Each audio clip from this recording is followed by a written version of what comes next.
বলো তো আয়না, এই জগতের সেরা সুন্দরী কে? আপনার সতীন অম্বিকা। বড় রানী অম্বিকা, তুই আজ থেকে ঘরে সব কাজ করবি। ছোট রানী যাতো না, বাড়িতে তো কাজের লোক আছে। সবাইকে আমি ছুটি দিয়ে দিয়েছি, যা রান্নাঘরে গিয়ে কাজ কর। ঠিক আছে যাতো না। রাজা 6 মাসের জন্য বাণিজ্যে গেছে, ততদিন তুই উনুনের কালি মাখ।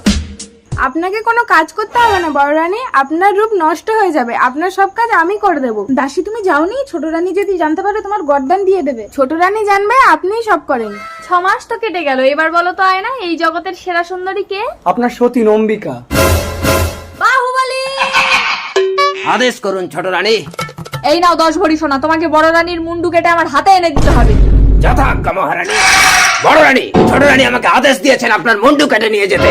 বড় রানী আপনি পালিয়ে যান। বাহুবলী তুমি আমার মুন্ডু কেটে নিয়ে যাও। এই দাসী, তোর শেষ ইচ্ছে কি বল? আমি তোমাকে স্বামী রূপে পেতে চাই বাহুবলী।